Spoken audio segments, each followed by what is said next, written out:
Hi again then guys, and welcome to another car review from the second Test Drive Unlimited title, and this car, in a very similar way to the Touareg V10, which I reviewed even before I bought one for real, also holds a very special place for me, because this is a car that I've always liked. The Audi Q7 V12 is the kind of car though that people don't tend to often dislike specifically. There are some people who do, but most people tend to either be neutral or like it. There are a few people that I've come across who specifically hate or dislike the car. Now, I can understand why some people might. It is very silly, it's very over the top, it kind of contradicts the whole purpose of a diesel car, of course, but that doesn't really matter to me, because the main reason why I like diesel cars has nothing to do with environmental emissions or fuel economy. It's just because I like alternate ways of achieving performance. It's the exact same reason why I love electric cars and electric bikes. It's got nothing to do with the environment, it's just cool because it's something different, same as rotary engines, turbine engines, radial engines, all that kind of stuff. And one of my favourite things actually about the Q7 V12 is how it really is the only big brother on the market to the Touareg V10. In a very literal sense, it's the same manufacturer group. It goes from a 5-seater to a 7-seater, it goes from a 5-litre to a 6-litre, V10 to V12, twin-turbo, still twin-turbo, 310 horsepower to 500, 550 pound-feet of torque to 737. And of course the performance is even quicker as well. The top speed is at least 10 miles per hour more, and of course that's with a speed limiter as well. The 0 to 60 time is about 2 seconds quicker at least, around the 5.5 second mark or just under for the Q7, and I love this car across the board. Now, whether or not this will pan out as I want it to remains to be seen, but the last time I reviewed a car like this, the Touareg V10 in this same game, I ended up buying one. And of course, many of you guys who've been on the channel know that. Now, my goal, as far as this car, is I actually want to buy one of these as well. Now, I don't know exactly when that will be, and it's certainly further off than the Touareg, but it'll be interesting to see if I do achieve that, and if by the time of, actually buying the car, if I still want it as much, because obviously it offers many similar things to a Touareg, but in terms of what it can do in the game, it really is streets ahead. And of course in real life it's a lot quicker, but in a racing game you get so much more chance to use all of that performance that you just don't in real life. Now, the aforementioned specs, such as the 500 horsepower twin-turbo V12 with a truly colossal amount of torque, makes it very impressive in the game. Now, the category of this SUV is B3, so it's not like the highest category SUV out there, but it's not far off. If I recall correctly, the only B1 category off-roader in the game is the buggy, which you have to unlock. Apart from that, the highest thing is, pretty much the Spiker, I think the D8, which happens to be one of my favourite cars as well.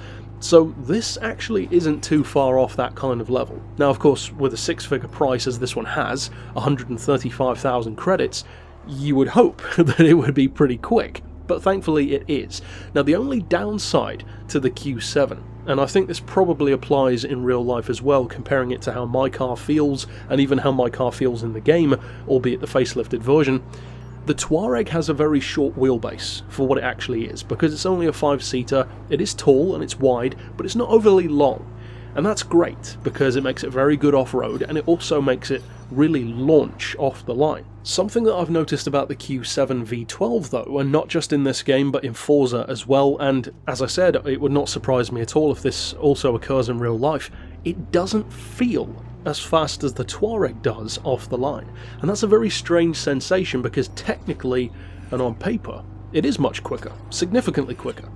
However, it doesn't feel quicker, and I think one of the reasons why is the wheelbase. It's so much longer with those extra 2 seats at the back as well, that the car doesn't really sway, or it doesn't slouch under heavy acceleration, so although the launch is technically quicker than the Touareg, it doesn't feel quicker, and that's a strange sensation. And of course, the fact that diesels offer the majority of their performance in the low to mid range with not so much high end means that this never really feels as fast as it is, and I think that's the biggest downside to the Q7 V12, and it's something which could easily put a lot of people off, because you don't realise you actually are going very fast, it just doesn't feel that fast. And in many ways, it actually kind of reminds me of the SUV equivalent of a Nissan GTR for that reason, because the GTR is an overwhelmingly fast car, but it doesn't necessarily feel or sound or even look as viscerally quick as something like a Lamborghini or a Ferrari might, because they're much more dramatic about the way that they deliver their performance. They're louder, higher pitched, they shred their tyres, they scream and squeal a lot off the line. The Q7 doesn't do that, and a GTR doesn't do that. They just get the job done. And also, I had a very controversial opinion, which I actually still stand by on the Discord server for this channel, wherein I was thinking about the Q7, and I came to the conclusion that for me, the Q7 V12 is actually, and this is certainly arguable, but for me it's the only production car that has ever lived up to the vibe and the intentions of the Renault Espace F1. And I know that's a crazy thing to say. This is an SUV, not a minivan. It's got a V12, not a Formula engine, and it's certainly nowhere near as quick. So why on earth would I say that it's even remotely similar? Well, think of it this way. The Renault Espace F1 was a relatively understated, multi-person practical vehicle that then had this crazy race-derived engine swap, while still being in a surprisingly practical package with 4 seats, albeit not road legal of course in that case, that made it significantly quicker and, in fact, deceptively good around a track. This did the exact same thing. This took the 7-seater, perfectly capable but somewhat understated Q7 4x4, and it put in, once again, a race-derived engine. But, whereas the Renault used, of course, that V10 derived from Formula 1, the Audi, of course, it's such an obvious choice, derives its engine from the V12 Le Mans winning diesels that Audi's R10 and various others used as well. To me, it has so much in common with the Espace, except in many ways it's actually better than the Espace, because although it's nowhere near as fast, of course not, it's actually more practical with 7 seats, it has far better fuel economy, and good luck doing 6-figure mileage in an Espace F1. Even if you could street register it, you'd be rebuilding the engine every weekend. This car can go for hundreds of thousands of miles, and of course it will need repairs, but it's a real car that you can buy on the street. And it has a Le Mans engine, albeit in a different form. And you could also very strongly say that this car has a ton in common, maybe even more so than it does with the Renault, with the BMW X5 Le Mans, which of course is even more close to this because that is also an SUV with a Le Mans winning V12 engine put into it from the BMW V12 LMR that won the 24-hour race in '99.